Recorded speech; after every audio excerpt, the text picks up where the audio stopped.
ഓം ശരവണഭവ. എല്ലാവർക്കും കാർത്തികേയം യൂട്യൂബ് ചാനലിലേക്ക് സ്വാഗതം. നാളെ കഴിഞ്ഞ് ഓഗസ്റ്റ് 21 വെള്ളിയാഴ്ച വരമഹാലക്ഷ്മി വ്രതമാണ്. ഈ വ്രതമെടുത്ത് ദേവിയെ പൂജ ചെയ്യുന്നവർക്കും ചെയ്യാൻ സാധിക്കാത്തവർക്കും ആദ്യം നമ്മൾ വെള്ളിയാഴ്ച ഒരു വർഷത്തെ ഐശ്വര്യത്തിന് വീട്ടിലോട്ട് വാങ്ങിക്കൊണ്ട് വരേണ്ടുന്നൊരു വസ്തുവിനെക്കുറിച്ചും ഒപ്പം തന്നെ 5 രൂപ നാണയം നമ്മൾ ദേവിക്കൊരു രീതിയിൽ സമർപ്പിച്ചാൽ ഒരു വർഷം നമുക്ക് ഐശ്വര്യം ഉണ്ടാവുന്നതിനെക്കുറിച്ചുമാണ് പറയുന്നത്. കഴിഞ്ഞ വർഷം ഞാൻ ഇതുപോലെ 5 രൂപ സമർപ്പിക്കുന്ന കാര്യം പറഞ്ഞിരുന്നു. അത് ചെയ്തിട്ടുള്ളവർ ആ 5 രൂപ തന്നെ നിങ്ങൾക്ക് യൂസ് ചെയ്യാവുന്നതാണ്. 5 രൂപയോടൊപ്പം വേറെ 2 വസ്തുക്കൾ കൂടിയിട്ട് ഈ പ്രാവശ്യം നമുക്ക് ആഡ് ചെയ്യണം. കാരണം ഓരോ വർഷത്തെ ഗ്രഹയോഗങ്ങളും തിഥിവാര നക്ഷത്രങ്ങളും നോക്കിയിട്ടാണ് നമ്മൾ മണി അട്രാക്റ്റിംഗ് എന്തൊക്കെ ചെയ്യണമെന്നുള്ളത് നോക്കുന്നത്. അപ്പോൾ ഇന്നത്തെ വീഡിയോയിൽ ഞാൻ അതാണ് പറയുന്നത്. അപ്പോൾ നമുക്ക് ആ വീഡിയോയിലോട്ട് പോകാം. അതിനു മുൻപ് ആദ്യമായിട്ടാണ് നിങ്ങൾ ഈ ചാനൽ കാണുന്നതെന്നുണ്ടെങ്കിൽ ചാനലൊന്ന് സബ്സ്ക്രൈബ് ചെയ്യുവാനും വീഡിയോ മുഴുവനായിട്ട് കണ്ട് ഇഷ്ടപ്പെട്ടാൽ ലൈക്ക് ചെയ്യുവാനും ഷെയർ ചെയ്യുവാനും മറക്കരുത്. ഇളം നക്ഷത്രത്തോടും നവമി തിഥിയോടും വൈദ്യുതി യോഗത്തോടും പുലികരണത്തോടും കൂടിയിട്ടാണ് ഈ പ്രാവശ്യത്തെ വരമഹാലക്ഷ്മി വ്രതം വന്നിരിക്കുന്നത്. ഇനി നിങ്ങൾ ഈ ഒരു പൂജ ചെയ്യുന്നതിന് മുൻപായിട്ട് നിങ്ങൾ സാധനങ്ങൾ മേടിക്കാൻ പോകുമ്പോൾ ആദ്യം മേടിക്കേണ്ടുന്ന സാധനം എന്ന് പറയുന്നത് മഞ്ഞൾപ്പൊടി ആയിരിക്കണം. മംഗളത്തിൽ തുടങ്ങുക എന്നുള്ളതാണ് അർത്ഥം. ഗുരുവിനെ ആക്റ്റീവ് ചെയ്തുകൊണ്ട് നമ്മൾ ഈ പൂജയ്ക്ക് വേണ്ടുന്ന സാധനങ്ങൾ മേടിക്കുക. ഗുരു ഭഗവാനുമായിട്ട് വളരെ ബന്ധപ്പെട്ടിരിക്കുന്നതാണ് മഞ്ഞൾ അല്ലെങ്കിൽ മഞ്ഞൾപ്പൊടി. ആ മഞ്ഞൾപ്പൊടി കൊണ്ട് മഞ്ഞൾ ഗണപതിയെ ഉണ്ടാക്കി വെച്ച് വേണം നമ്മൾ ഈ ഒരു വരമഹാലക്ഷ്മി വ്രതം തുടങ്ങാൻ വേണ്ടിയിട്ട്. അപ്പോൾ ആദ്യം മേടിക്കേണ്ടത് മഞ്ഞളാണ്. അതേപോലെ തന്നെ മേടിക്കേണ്ടത് മറ്റൊരു വസ്തു, അത് മേടിക്കുകയല്ല, എല്ലാവരുടെയും വീട്ടിലുള്ളതായിരിക്കും. അതായത് ആലില ഗുരുകാരകത്വം വളരെയധികം നിറഞ്ഞതാണ്. നമ്മൾ നമ്മുടെ വീടിൻ്റെ ഫ്രണ്ടിൽ ഞാൻ പറഞ്ഞു അന്നത്തെ ദിവസം മാവില തോരണം കെട്ടണമെന്നുള്ളത്. അതിൻ്റെ കൂടെ 5, 7, 9 ആലിലയും കൂടി തീർച്ചയായിട്ടും നിങ്ങൾ കലർത്തുക തന്നെ വേണം. അത് മറക്കുകയേ ചെയ്യരുത്. തലേ ദിവസം വീടെല്ലാം വൃത്തിയാക്കി വെക്കണം. ഹറിബറി പിടിച്ച് ഒരിക്കലും നിങ്ങൾ ഈ ഒരു പൂജ ചെയ്യരുത്. വെള്ളിയാഴ്ച രാവിലെ 6നും 7നും ഇടയ്ക്കുള്ള ആ ഒരു ശുക്രഹോര സമയത്ത് തന്നെ നമ്മൾ ദേവിയെ വീട്ടിലോട്ട് ക്ഷണിക്കണം. മൃദംഗം നമ്മുടെ മൊബൈൽ ഫോണിൽ ഞാൻ പറഞ്ഞിരുന്നു ഭാഗ്യാത ലക്ഷ്മി ബാരാമ എന്ന് തുടങ്ങുന്ന സോങ്, അതും വെച്ച് വേറൊരു ഫോൺ ഉണ്ടെങ്കിൽ അതിൽ മൃദംഗത്തിൻ്റെ നമുക്ക് മ്യൂസിക് കിട്ടുമല്ലോ, അതും ഡൗൺലോഡ് ചെയ്ത് ഇത് രണ്ടും കൂടി വെച്ചിട്ട് വേണം ദേവിയെ നമ്മൾ വീട്ടിലോട്ട് സ്വീകരിക്കാൻ. ബ്രഹ്മമുഹൂർത്ത സമയത്ത് സ്വീകരിക്കുന്നതിനെക്കാട്ടിലും ഉത്തമം ഞാൻ എപ്പോഴും പറയുന്നത് ശുക്രഹോരയിൽ, വെള്ളിയാഴ്ച ശുക്രഹോരയിൽ ദേവി ഒരു റാണിയെപ്പോലെ നമ്മുടെ വീട്ടിലോട്ട് കടന്നു വരുന്നതാണ്. അപ്പോൾ അന്നത്തെ ദിവസം നിങ്ങൾ വെളുപ്പിന് 3നോ 3:30-ക്കോ 4നോ നേരത്തെ എഴുന്നേൽക്കണം. ഞാൻ പറഞ്ഞു ഹറിബറി പിടിച്ച് ഒരിക്കലും ചെയ്യരുത്. എഴുന്നേറ്റ് കുളിച്ച് സാധാരണ പോലെ പൂജാമുറിയിൽ വിളക്ക് കത്തിച്ച് നിങ്ങൾക്ക് സാധാരണയുള്ള നാമങ്ങളൊക്കെ നിങ്ങൾ ചൊല്ലണം. ചൊല്ലിയതിന് ശേഷം പൂജ നമ്മൾ ദേവിയെ എവിടെയാണോ ഇരുത്തുന്നത് ആ ഭാഗത്ത് വാഴക്കന്ന് ഗുരുകാരകത്വം നിറഞ്ഞതാണ്. ഈ കർക്കിടക രാശി ഞാൻ പറഞ്ഞല്ലോ, ഗുരുവിൻ്റെ തന്മ നമ്മൾ കൂട്ടാൻ വേണ്ടിയിട്ട് ഉപയോഗിക്കണം. ഗുരുഭഗവാന്റെ ആ ഒരു തന്മ നമ്മളിൽ കൂടിയെങ്കിൽ മാത്രമേ എല്ലാ രീതിയിലുമുള്ള ഐശ്വര്യം നമുക്ക് ലഭിക്കുകയുള്ളൂ. ഇനി വാഴക്കന്ന് കിട്ടാത്തവരാണെന്നുണ്ടെങ്കിൽ ഒരു വാഴയിലയെങ്കിലും അന്നത്തെ ദിവസം പൂജയിൽ ഉൾപ്പെടുത്താനായിട്ട് മറക്കരുത്. അതേപോലെ 8 ഇതൾ താമരപ്പൂവ്, ശംഖുചക്രത്തിൻ്റെ കോലം, ഇതൊക്കെ നിങ്ങൾക്ക് വരയ്ക്കാൻ പറ്റുമെങ്കിൽ ഇതൊക്കെ നിങ്ങൾ വരയ്ക്കാനായിട്ട് ശ്രമിക്കണം. ശ്രീവസ്ത്രം മറക്കാതെ വരച്ചിരിക്കണം. ഇതൊക്കെ ഞാൻ നിങ്ങൾക്ക് നേരത്തെ പറഞ്ഞു തന്നിട്ടുള്ളതാണ്, എന്നാലും ഒന്നും കൂടി പറയുകയാണ്. ആ വീഡിയോ കാണാത്തവരാണെന്നുണ്ടെങ്കിൽ ഇതൊക്കെ നമ്മൾ ദേവിയെ ഇരുത്തുന്നതിന് മുൻപിലായിട്ട് വരയ്ക്കണം.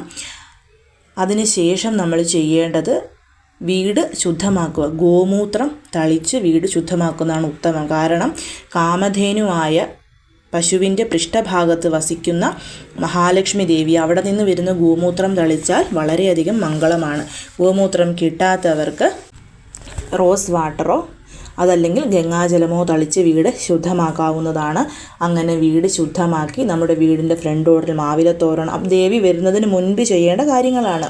മാവിലത്തോരണമൊക്കെ ചാർത്തി 2 സൈഡിലും ദീപം കൊളുത്തി വെച്ച് നിങ്ങൾക്കറിയാവുന്ന എന്തെങ്കിലും ഒരു കോലം വരയ്ക്കണം. അതേപോലെ പൈനാപ്പിൾ വാസനയുള്ള സാമ്പ്രാണിത്തിരി തീർച്ചയായിട്ടും 5 അല്ലെങ്കിൽ 3 നിങ്ങളെക്കൊണ്ട് പറ്റുന്നത് പോലെ വീടിൻ്റെ ഫ്രണ്ടിലും പൂജാമുറിയിലും നല്ല ആ ഒരു വാസന ജ്വലിച്ച് തന്നെ നിൽക്കാനായിട്ട് ശ്രമിക്കണം.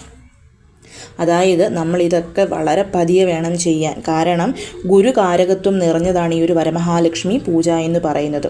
ഗുരു എന്ന് പറഞ്ഞാൽ തന്നെ പതിയെ ചെയ്യുക, ശ്രദ്ധയോടുകൂടി ചെയ്യുക, ക്ഷമ വേണം എന്നുള്ളതാണ്. അതുകൊണ്ട് നമ്മൾ ബഹളം വെച്ച്, അതായത് ഇതെടുക്കുക അതെടുക്കുക പെട്ടെന്ന് ചെയ്യുക അങ്ങനെ ഒന്നും പറയാതെ ഓരോന്നും അതീവ സൂക്ഷ്മതയോടുകൂടിയും അതീവ ശ്രദ്ധയോടുകൂടിയും സമയമെടുത്ത് തന്നെ വേണം നമ്മൾ ചെയ്യാൻ. അതിനാണ് ഞാൻ നേരത്തെ നിങ്ങളോട് എഴുന്നേൽക്കണമെന്ന് പറഞ്ഞത്.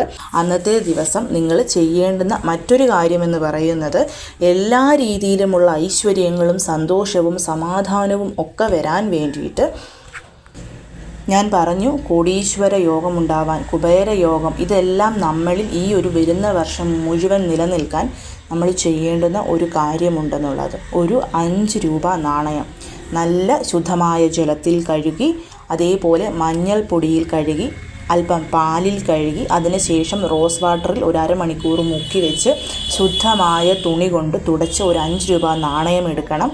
ആ നാണയത്തിൽ പറ്റുന്ന രീതിയിൽ ഒരു സ്വസ്തിക്ക് വരയ്ക്കണം. സ്വസ്തിക്കിൽ വേണ്ടത് മഞ്ഞളും അതേപോലെ കുങ്കുമപ്പൂവുമാണ്. ഇനി കുങ്കുമപ്പൂവില്ലാത്തവർക്ക് മഞ്ഞൾ മാത്രം ഉപയോഗിച്ചാൽ മതിയാകും. എന്നിട്ട് അത് റോസ് വാട്ടർ കൊണ്ട് തന്നെ ചാലിച്ച് വരയ്ക്കാൻ പറ്റിയാൽ അതാണ് ഏറ്റവും നല്ലത്. അതേപോലെ കസ്തൂരി മഞ്ഞളുണ്ടെങ്കിൽ അത് വേണം യൂസ് ചെയ്യാൻ. അതിന് ശേഷം നമ്മൾ ആ സ്വസ്തിക്ക് വരയ്ക്കുമല്ലോ, സ്വസ്തിക്ക് വരച്ചതിന് ശേഷം ആ നാണയം നമ്മൾ വെക്കേണ്ടത് ആദ്യം ഒരു മഞ്ഞൾ തുണി, അത് പുതിയത് മേടിക്കുന്നതാണ് കേട്ടോ നല്ലത്. അതിന് ശേഷം മല്ലിയില്ല, മല്ലിയുടെ വേര് 3 മല്ലി എടുത്തിട്ട് അതിൻ്റെ വേരെടുക്കണം. കഴുകൊന്നും ചെയ്യരുത്. ആ മണ്ണോടുകൂടി ഫ്രഷ് മല്ലിയായിട്ട് തന്നെ എടുക്കണം. അതായത് മല്ലി ഇലയുടെ വേരുകൾ 3 എണ്ണം. അതിലോട്ട് 3 ജാതിക്കായും കൂടിയിട്ട് നമ്മൾ ആഡ് ചെയ്യണം. ഇതെല്ലാം കൂടി നമ്മൾ ഒന്നിച്ച് ലക്ഷ്മി ദേവിയുടെ, ഇപ്പോൾ കലശം വെച്ചിട്ടുള്ളവർക്ക് കലശത്തിൻ്റെ അടുത്ത് വെക്കാം. രാവിലെ ചെയ്യുന്നതാണിത് നല്ലത്. അതിനുശേഷം കലശമല്ല ഫോട്ടോ വിഗ്രഹമാണെന്നുണ്ടെങ്കിൽ അതിന് അടുത്തായിട്ട് നിങ്ങൾക്കിത് വെക്കാവുന്നതാണ്. ആ 5 രൂപ നാണയത്തിൽ 5 എന്ന് എഴുതിയ ഭാഗത്ത് വേണം നമ്മൾ സ്വസ്തിക്ക് വരയ്ക്കാൻ. ആ സ്വസ്തിക്ക് 5 രൂപ വെച്ചിട്ട് അതിന് പുറത്തായിട്ട് വേണം നമ്മൾ ഈ മല്ലിയിലയുടെ വേരുകളും 3 ജാതിക്കായും വെക്കാനായിട്ട്. 3 നേരവും നമ്മൾ വരമഹാലക്ഷ്മി പൂജയുടെ അന്ന് പൂജ ചെയ്യുന്നതാണ് നല്ലത്. ഇല്ലെങ്കിൽ നിങ്ങൾക്ക് സമയമില്ലെങ്കിൽ 2 നേരം. അപ്പം ആ 3 നേരത്തെ അല്ലെങ്കിൽ 2 നേരം നമ്മൾ ചൊല്ലുന്ന എല്ലാ മന്ത്രങ്ങളും എനർജൈസ് ചെയ്തുകൊണ്ടേയിരിക്കും ആ ഒരു 5 രൂപ കോയിനിലോട്ട്. അതിന് ശേഷം നമ്മൾ ചെയ്യേണ്ടത് വൈകിട്ട് 8 to 9 വരുന്ന ശുക്രഹോര സമയത്ത് നമ്മൾ പൂജയൊക്കെ ചെയ്തതിന് ശേഷം അത് ഒരു കിഴിയായിട്ട് കെട്ടണം. കിഴിയായിട്ട് കെട്ടിയിട്ട് നമ്മുടെ വലത്തേ കയ്യിൽ പിടിച്ച് ശ്രീമെന്നുള്ള മഹാലക്ഷ്മിയുടെ ബീജമന്ത്രം ഒരു 108 പ്രാവശ്യം ചൊല്ലിയിട്ട് അപ്പോൾ തന്നെ നമ്മുടെ ലോക്കറിൽ പൈസ വെക്കുന്ന ഭാഗത്ത് ഇതെടുത്ത് വെക്കുക എന്നുള്ളതാണ്. ശ്രദ്ധിക്കേണ്ടുന്ന ഒരു കാര്യം, ഇപ്പം നമ്മൾ ഒരുപാട് കിഴിയൊക്കെ കെട്ടി നമ്മുടെ ലോക്കറിൽ വെച്ചിട്ടുണ്ടായിരിക്കുമല്ലോ, അതൊക്കെ കഴിഞ്ഞതാണെങ്കിൽ 3 മാസം, ഒരാഴ്ച, 1 മാസം അങ്ങനെയൊക്കെ എക്സ്പയറി ഡേറ്റ് ഉണ്ടല്ലോ. അപ്പോൾ ആ ഒരു എക്സ്പയറി ഡേറ്റ് കഴിഞ്ഞതാണെങ്കിൽ അതൊക്കെ അവിടെ നിന്ന് മാറ്റിയിട്ട് നമ്മുടെ ആ സേഫ് ഒന്ന് തുടച്ച് വൃത്തിയാക്കി അതിൽ നമ്മളൊരു സ്വസ്തിക്കും കൂടി വരച്ച് വെച്ച് നല്ല സാമ്പ്രാണിയുടെ പുകയും കാണിച്ച് നല്ല റെഡ് കളറിൽ ഒരു ക്ലോത്ത് പുതിയത് വെച്ചിട്ട് വേണം നമ്മളിതൊക്കെ ചെയ്യാൻ. ഇപ്പം പീരിയഡ്സ് പോലുള്ള കാര്യങ്ങൾ കൊണ്ട് ഇത് ചെയ്യാൻ പറ്റാത്തവരാണെന്നുണ്ടെങ്കിൽ നിങ്ങൾക്ക് ദീപാവലി സമയത്ത് നമ്മുടെ സേഫ് ക്ലീൻ ചെയ്താൽ മതിയാവും. അപ്പോൾ അതും കൂടിയിട്ട് നാളെ നിങ്ങൾ മറക്കാതെ ചെയ്യണം. നാളെ തന്നെ ഇത് ചെയ്യണം, വെള്ളിയാഴ്ച ചെയ്യരുത്. അതിന് ശേഷം വേണം നമ്മൾ വെള്ളിയാഴ്ച ഈ ഒരു കിഴി കെട്ടി നമ്മൾ നമ്മുടെ ലോക്കറിനുള്ളിൽ വെക്കാനായിട്ട്. ഇതേപോലെ തന്നെ ഒരു സുമംഗലിയെയെങ്കിലും വീട്ടിൽ വിളിച്ച് താമ്പൂലം കൊടുക്കാൻ പറ്റിയാൽ അതും നിങ്ങൾ ചെയ്യണം. പറ്റാത്തവർ വീടിനടുത്തുള്ള ക്ഷേത്രത്തിൽ പോയി ദേവിക്ക് മഞ്ഞൾ, അതായത് മഞ്ഞൾ, കുങ്കുമം, പൂവ്, വള, ബ്ലൗസ് പീസ് ഇത്രയെങ്കിലും കൊടുക്കാനായിട്ട് ശ്രമിക്കണം. അത് നമുക്ക് വളരെ ഐശ്വര്യമാണ്. അന്നത്തെ ദിവസം ഏതൊരു സ്ത്രീ നമ്മുടെ വീട്ടിൽ വന്നാലും മഞ്ഞൾ കുങ്കുമം പൊട്ടുവെച്ച് എന്തെങ്കിലും ഒന്ന് അവർക്ക് കൊടുത്തേ വിടാവുള്ളൂ. കാരണം ദേവി ഏതൊരു രീതിയിലും നമ്മുടെ വീട് സന്ദർശിക്കും അന്നത്തെ ദിവസം. ശനിയാഴ്ച പുനർപൂജയും കൂടി ചെയ്യണം. പുനർപൂജ ചെയ്യുന്നത് രാവിലെ 7:10-നും 7:40-നും ഇടയ്ക്കുള്ള ഒരു ശുഭമുഹൂർത്തത്തിലാണ് ചെയ്യേണ്ടത്. അതെങ്ങനെയാണ് ചെയ്യുന്നതെന്നുള്ളത് ചെയ്ത് കാണിച്ച് തന്നെ ഒരു വീഡിയോ ആയിട്ടല്ല ഷോർട്സ് ആയിട്ട് ഇന്നലെ പോസ്റ്റ് ചെയ്തിട്ടുണ്ട്. നമ്മുടെ പേജിൽ കയറി നോക്കിയാൽ നിങ്ങൾക്ക് ആ ഷോർട്സ് കാണാൻ പറ്റുന്നതാണ്. അപ്പോൾ അതുപോലെ തന്നെ പുനർപൂജയും നമ്മൾ ചെയ്യണം. ചെയ്യുന്നവർ ഒന്നും കൂടിയിട്ട് പോയി വീഡിയോ ഒക്കെ ഒന്ന് കണ്ട് ചെയ്യാൻ ശ്രമിക്കണം. പറ്റുന്നത് പോലെ നിങ്ങൾ ചെയ്യുക. നമ്മുടെ ഭക്തിയാണ് ഏറ്റവും വലുത്. എല്ലാവരെയും മുരുകൻ അനുഗ്രഹിക്കട്ടെ. ഓം ശരവണഭവ.